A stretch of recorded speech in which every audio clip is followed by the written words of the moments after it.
प्रभुंकर गौरव हेउ प्रभुंकर प्रशंसा हो आमंकर ए संतान प्रिय पुत्र अरुण प्रधान से प्रथम थर करी आज बाहर खाद्य खाइब आ खाद्य आमने प्रभु निकट प्रार्थना करवा। आहारदाता परमेश्वर आमे तुम धन्यवाद करुछु तुमरी गौरव प्रशंसा करुअछ पिता तुमे आम प्रति मनोयोगी हे संसार मध्य जगत मध्य आहार उत्पन्न करिथाओ यह तुमरी दया तुमरी अनुग्रह अटे से धन्यवाद करुअछु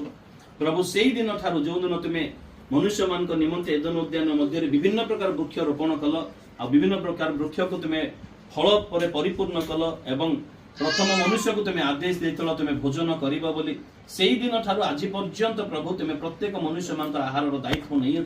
एवं प्रभु तुम्हें आज पर्यंत आहार जोगे आसीच से धन्यवाद करुअछु। आज प्रभु अरुण प्रधान प्रथम से बाहर खाद्य खाइब तुम्हें तापाई मध्य आहार बंदोबस्त करिछ सेति तुम धन्यवाद करुछु तुमरी गौरव करुछु प्रभु यह सांसारिक आहार अटे एथिपाई याको सूची कर पवित्र कर भोजन उपयोगी तुम्हें कर पिता प्रभु तुम्हें पिलाटी को आशीर्वाद कर ताको हजम शक्ति परिपूर्ण मात्रा तुम्हें प्रदान कर अनुग्रह कर तुम्हें दया कर पिता प्रभु ए आहार पई आमी तुम धन्यवाद करुछु एवं तुम्हें आशीर्वाद करी अनुग्रह कर महिमा गौरव संभ्रम तुमको देई क्षुद्र निवेदन जीशुंक नाम रे माकिलु आमेन। पिता परमेश्वर अतुलनीय पर्याप्त गभीर असीम प्रेम प्रभु जीशु ख्रीष्टंकर दया अनुग्रह पवित्र आत्मा भी परमेश्वर शांति शक्ति चालना चेतना प्रेरणा पुणी सुमधुर सहभागिता एवं पुणी सब बेले आम प्रत्येक सहित पृथ्वीर प्रत्येक ख्रीष्ट विश्वासी मान सहित विशेष करी ए छोट शिशु हारून प्रधान ए परिवार सहित रही चिरोपकार करंतु आमेन। गरम ही चिकिटा ना ठंडा ही पिता पुत्र पवित्र आत्मा का नाम रे ए प्रथम आहार अरे नाचो ना रो टाई पिंडिचो ताली मारो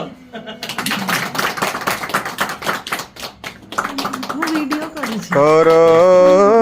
एही सान पिलांकु आशीष प्रभु करी तब करुणा प्रकाश कर एही सान पिलांकु आशीष आहे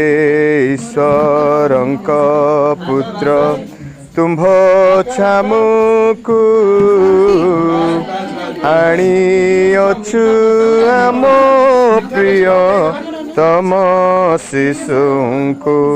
दया हस्त तुम्भर थुअ तांक उपर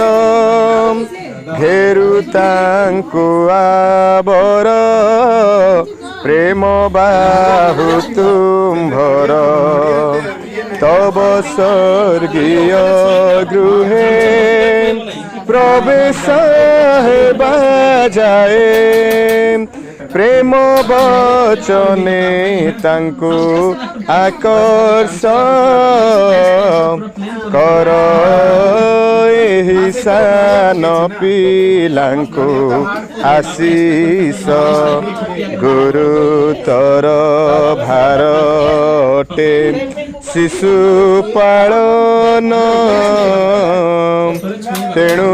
निराश हुएता भाविले मन मात्र एहा निश्चित तुम्भ प्रेम अत्यंत तुम्भे प्रार्थना सुनी उत्तर देव पुणी एणु तुम्भर गृहे तांक प्रवेश जाए प्रेम